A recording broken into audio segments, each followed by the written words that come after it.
के आगाज में आपको बताएं, तहरीके लब्बैक पाकिस्तान पर पाबंदी लग गई। विफाकी काबीना की मंजूरी के बाद वजारत दाखिला ने TLP को कलदम जमात करार देने का बाज़ाब्ता नोटिफिकेशन जारी कर दिया, जिसके मुताबिक तहरीके लब्बैक तशद्दुद में मुलव्वस है। कलदम जमात की क़यादत को फर्स्ट शेड्यूल लिस्ट में शामिल भी कर दिया गया। कमरुल मुनव्वर रिपोर्ट करेंगे। वफाक ने तहरीके लब्बैक पाकिस्तान पर पाबंदी लगा दी। वफाकी काबीना से मंजूरी के बाद वजारत दाखिला ने नोटिफिकेशन जारी कर दिया। तहरीके लब्बैक को फर्स्ट शेड्यूल लिस्ट में भी शामिल कर दिया गया। वजारत दाखिला TLP को इंसदाद दहशतगर्दी एक्ट के तहत कलअदम करार देने की रिपोर्ट वजारत कानून को अरसाल करेगी। वजारत कानून पाबंदी की अदालती तौसीक के लिए रेफरेंस तैयार करेगी। रेफरेंस काबीना मंजूरी के बाद 15 दिन के अंदर सुप्रीम कोर्ट में जमा कराना लाजिम है। अदालत उज़्मा ज़वाबित, शवाहिद और सबूतों की रोशनी में फैसला देगी। सुप्रीम कोर्ट से तौसीक के बाद TLP हतमी तौर पर कलअदम करार पा जाएगी, जिसके खिलाफ कोई अपील भी नहीं की जा सकेगी। इलेक्शन कमीशन ज़ाब्ते के मुताबिक TLP की रजिस्ट्रेशन मंसूख कर देगा। पुरतशद्दुद कार्रवाइयों में मुलव्विस TLP पर पाबंदी लगाने के लिए पंजाब हुकूमत ने सिफारिश की थी।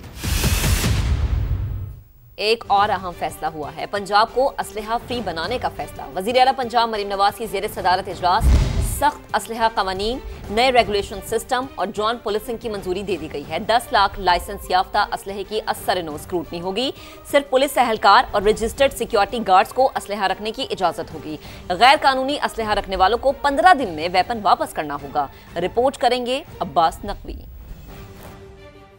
क्राइम के खात्मे का मिशन। वज़ीर आला पंजाब मरियम नवाज की ज़ेर सदारत गैर मामूली इजलास। पंजाब को असलहा से पाक करने के लिए अहम तरीन फैसले। सूबा भर में मौजूद 10 लाख लाइसेंस याफ्ता असलहा की असर-ए-नो जांच पड़ताल और सख्त स्क्रूटनी की जाएगी। सिर्फ पुलिस एहलकार और रजिस्टर्ड सिक्योरिटी गार्ड को असलहा रखने की इजाजत होगी। वज़ीर आला मरियम नवाज ने कहा, पंजाब को पुरअमन, असलहा से पाक और जदीद टेक्नोलॉजी से लेस सूबा बनाना मेरा मिशन है।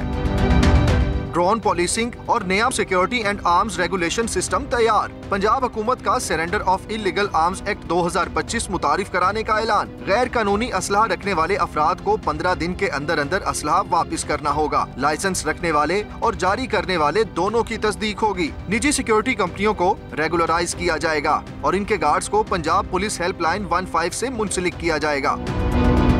असलहा कल्चर की हौसला शिकनी के लिए हुकूमत ने सालाना लाइसेंस फीस में 100% इजाफा भी कर दिया है। अब्बास नकवी, समा, लाहौर।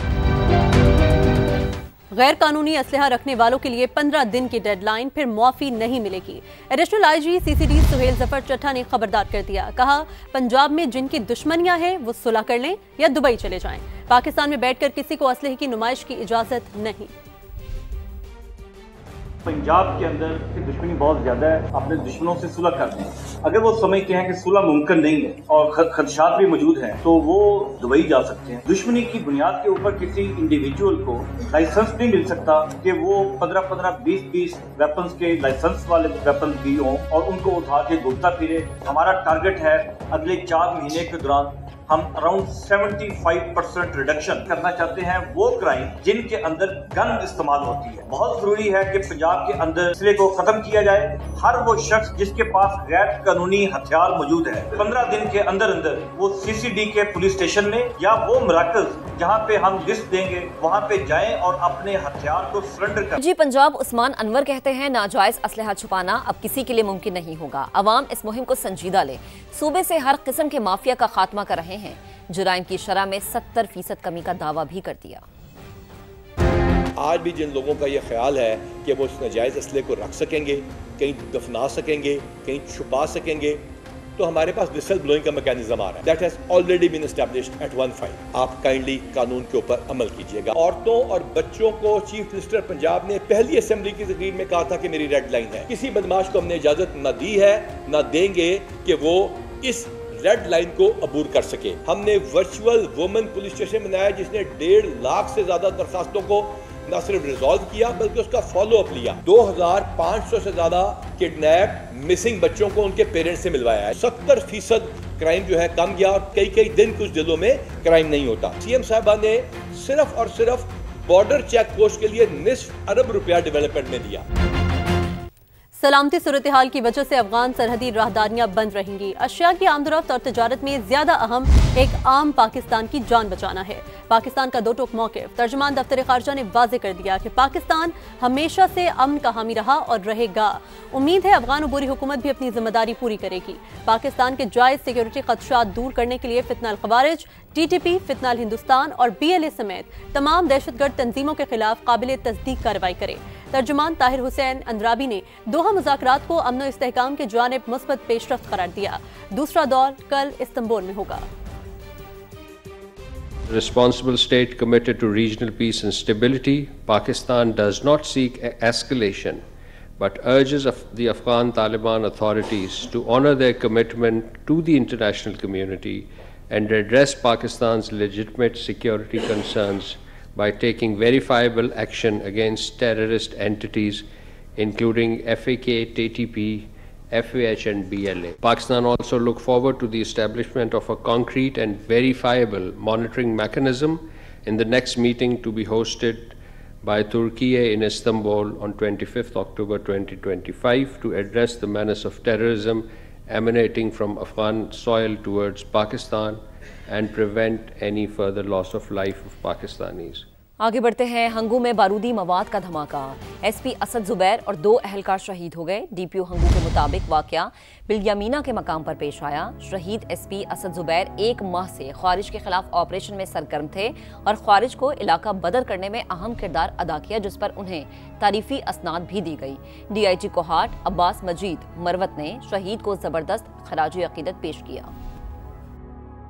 पुलिस ने आज सर्च एंड स्ट्राइक ऑपरेशन रखा हुआ था इलाके में। नाकाबंदी से तकरीबन 100 मीटर दूर एक पुलिस की पुरानी चौकी थी। ठीक 2 बजे इस चौकी में एक IED ब्लास्ट हुआ। हमारे SP ऑपरेशंस हंगू असद जुबैर खान बमा बाकी पुलिस नफरी जैसे ही मौके के करीब पहुंचे तो IED ब्लास्ट हुआ। असद जुबैर खान को जब हॉस्पिटल लाए वो जख्मों की ताब न लाते हुए शहीद हो गए थे।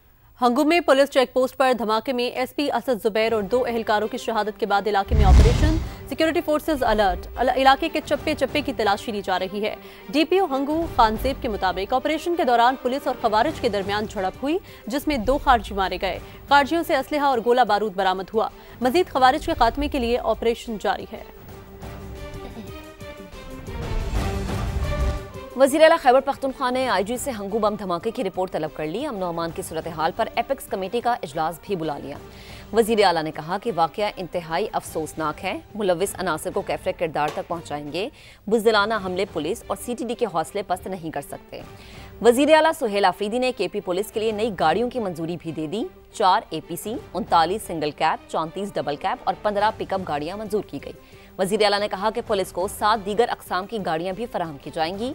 पुलिस को 1 अरब 89 करोड़ की लागत से बुलेट प्रूफ गाड़ियों की फराहमी जारी है।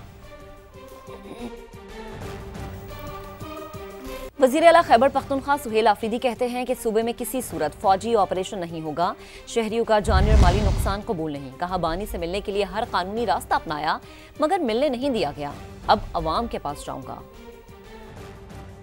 मिलिट्री ऑपरेशन, ड्रोन अटैक्स नामंजूर। वो हथियारों की बमबारी जिससे कोलेटरल डैमेज होता है वो हमें काबिल कबूल नहीं है। मैं चाह रहा था कि मैं अपने लीडर अपने कायद जनाब इमरान खान से आपसे मिलूं, लेकिन मुझे मिलने नहीं दिया गया।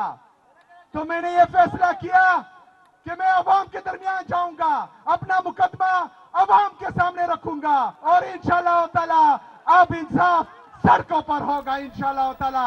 आपको बताएं कि वज़ीर आज़म शहबाज शरीफ की कतरी सरमायाकारों को ताउन की नई राहें तलाश करने की दावत। 2 तरफा तिजारत और सरमायाकारी बढ़ाने की अहमियत पर जोर दिया। इलाकाई और कसीरुल-जहती फोरम्स पर इश्तराक मजीद मजबूत बनाने की ख्वाहिश का इयादा किया। वज़ीर आज़म शहबाज शरीफ से कतर के वज़ीर तिजारत शेख फैसल की मुलाकात हुई। मुश्तरका अफ़हाम तफ़हीम को ठोस नताइज में तब्दील करने के लिए करीबी राबते बहाल रखने पर इत्तफाक किया गया। वज़ीर आज़म ने कहा पाकिस्तान सरमायाकार दोस्त पॉलिसियों के साथ गैर मुल्की सरमायाकारों को वसी मौके फराहम कर रहा है। दोनों ममालिक के ताल्लुकात मुश्तरका अकीदे, इक़दार और बाहमी एहतराम पर मबनी हैं। शहबाज शरीफ ने पाकिस्तान के अहम शराकतदार और बाअसर इलाकाई सालिस के तौर पर कतर के किरदार को सराहा। शेख फैसल बिन सानी ने कतरी क़यादत की जानिब से नेक ख्वाहिशात का इजहार किया और पाकिस्तान के साथ इक़्तिसादी ताल्लुकात को मज़ीद गहरा करने के अज़्म का इआदा किया। वज़ीर आज़म शहबाज शरीफ ने रीजनल ट्रांसपोर्ट मिनिस्टर्स कॉन्फ्रेंस इलाके रवाबित के लिए इंतहाई अहम करार दे दी। खिताब में कहा कि CPEC-2 सरहद पार तिजारत और राबतों में इनकलाब ला सकता है। Trans Afghan railway Islamabad, Tehran, Istanbul railway corridor पर काम कर रहे हैं। तवज्जो कारोबारी रवाबित, सरमायाकारी और मुश्तरका खुशहाली पर मरकूज है। From the ancient Silk Route, today's Belt and Road Initiative, our region has always been a conduit and a channel of great opportunities. Pakistan's long coastline also makes our ports of Gwadar and in future many other potential ports on this coastline, including Karachi, as key transit points on the maritime Silk Road. CPEC has been a transformative experience for this region, connecting markets, bringing people together across China, Central Asia, South Asia and the Middle East. We are now entering into the second and very exciting phase of CPEC 2.0. We are also working on a number of rail connectivity projects like the Trans-Afghan Railways and the Islamabad, Tehran, Istanbul connectivity. And this opportunity to revolutionize cross-border trade and connectivity. I am confident that these mega projects synergize the economic strengths of regional countries and usher in a new era of enhanced trade, economic cooperation and energy collaboration in the region. वफाकी वज़ीर मवासलात अब्दुल अलीम खान ने कहा, इलाकाई ताउन हमारी मईशत और अवाम को जोड़ता है। नकलो हमल के लिए दरकार बुनियादी ढांचे को बेहतर बनाया जाए, जदीद मालियाती ज़राए अपनाए जाएं। इस्लामाबाद में रीजनल ट्रांसपोर्ट मिनिस्टर्स कॉन्फ्रेंस के खिताब में अब्दुल अलीम खान ने कहा कि बैनुल अक़वामी इदारों के साथ शराकत दारी के फ़रोग़ पर जोर दे रहे हैं। We have reiterated our resolve to pursue a vision of regional cooperation that connects our economies and our people. We collectively recognized the urgent need to bridge missing infrastructure, links for seamless regional transit, the importance of innovative financing, and partnerships with international development institutions. To further strengthen regional connectivity, participants emphasized the importance of liberal visa facilitation schemes for drivers, crew members and logistic personnel. The ECO visa sticker scheme was recognized as a valuable initiative. We also underlined the importance of road safety, the protection of vulnerable users, and the harmonization of safety standards. In the maritime sphere, we reaffirmed our shared interest in promoting a blue economy, with Gwadar Port envisioned as a future hub of regional trade and prosperity. That Government of Pakistan stands ready to continue facilitating dialogue, partnerships, joint ventures, joint initiatives that will advance our shared connectivity agenda. फौज ने बहीरा Caribbean में drug smugglers की एक और कश्ती को निशाना बनाया। कार्रवाई में 6 अफराद हलाक हो गए। अमरीकी वॉर मिनिस्टर पीट हेग्सेथ ने सोशल मीडिया पर जारी पैगाम में कहा, सदर ट्रंप के हुक्म पर दहशतगर्द तंजीम के खिलाफ एक्शन लिया गया। ड्रग स्मगलर्स के साथ वही सलूक होगा जो अलकायदा के साथ हुआ था। कश्ती को निशाना बनाने की वीडियो भी जारी कर दी गई।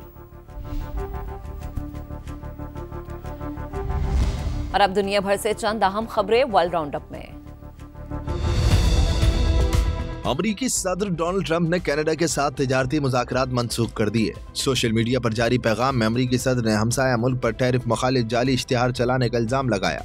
सदर ट्रंप के मुताबिक कनाडा की हुकूमत ने $75,000 का एक जाली इश्तिहार चलाया, जिसमें साबिक अमरीकी सदर रोनाल्ड रेगन को टैरिफ के खिलाफ बात करते हुए दिखाया गया। सदर ट्रंप ने रेगन फाउंडेशन का रद्द अमल भी शेयर किया, जिसमें बयान की तरदीद की गई है।